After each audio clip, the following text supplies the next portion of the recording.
নমস্কার বন্ধুরা, আমার চ্যানেলে তোমাদের সকলকে স্বাগত জানাই।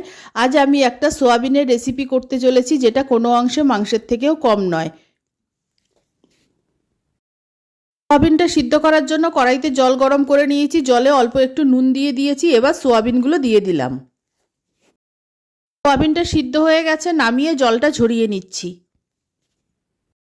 সোয়াবিনটা ঠান্ডা হতে হতে কিছু মশলা রোস্ট করে নিচ্ছি। একটা তেজপাতা ছিঁড়ে নিয়েছি, 4-5টা শুকনো লঙ্কা নিয়েছি, এক টুকরো জয়িত্রী নিয়েছি, 2 টুকরো দারচিনি নিয়েছি, 2টো এলাচ নিয়েছি, একটা বড় এলাচ নিয়েছি, 2 চামচ সাদা জিরে নিয়েছি, আর 2টো কাশ্মীরি লঙ্কা নিয়েছি। এই সব মশলাগুলো শুকনো কড়াইতে রোস্ট করে নেব।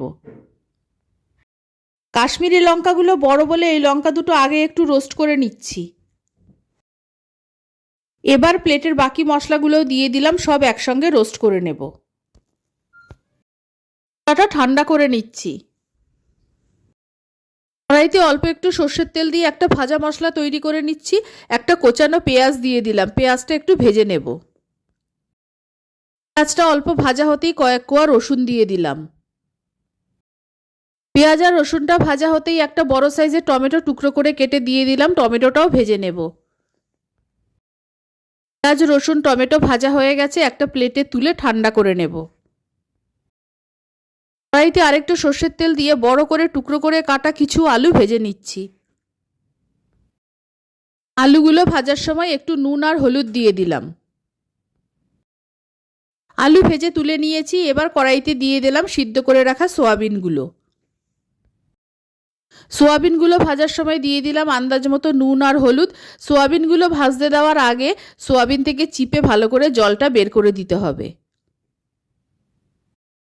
সোয়াবিনটা ভাজা হতে হতে রোস্ট করা মশলাগুলো আমি একটা গ্রাইন্ডারে নিয়ে নিচ্ছি। মশলাগুলোর একটা পাউডার করে নেব।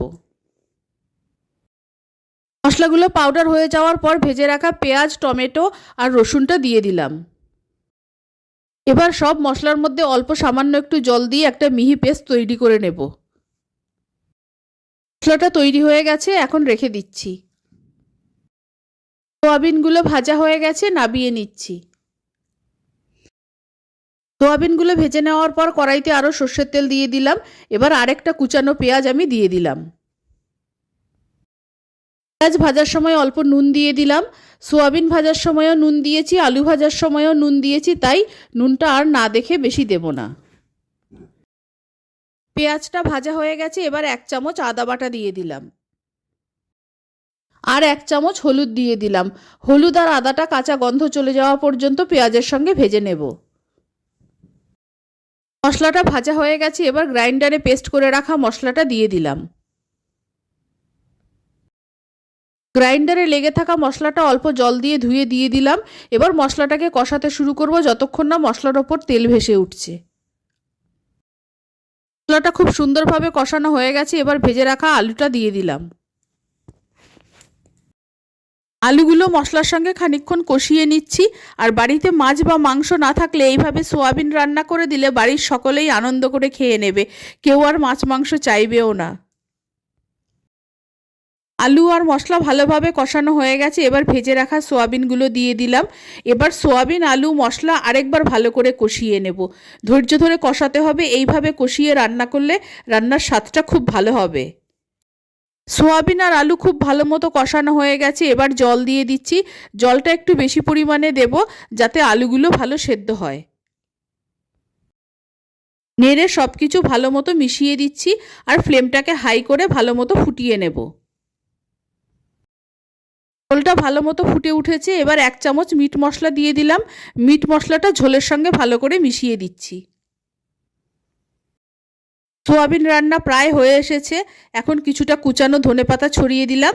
আরও মিনিট 2 হাই ফ্লেমে ফুটিয়ে নেব। রান্নাটা হয়ে গেছে, নুন ঝাল সবই ঠিক আছে, এবার আমি নামিয়ে নিচ্ছি। মাংসের স্বাদকেও হার মানানোর মতো সোয়াবিন আলুর তরকারি তৈরি হয়ে গেছে। আমার এই রেসিপি ভালো লাগলে আমার চ্যানেলকে সাবস্ক্রাইব করার, লাইক করার, শেয়ার করার অনুরোধ রইল। আমি আমার নতুন পুরনো সকল বন্ধুদের আন্তরিক ধন্যবাদ ও ভালোবাসা জানিয়ে আমি আমার ভিডিও শেষ করছি। সকলকে অসংখ্য অসংখ্য ধন্যবাদ।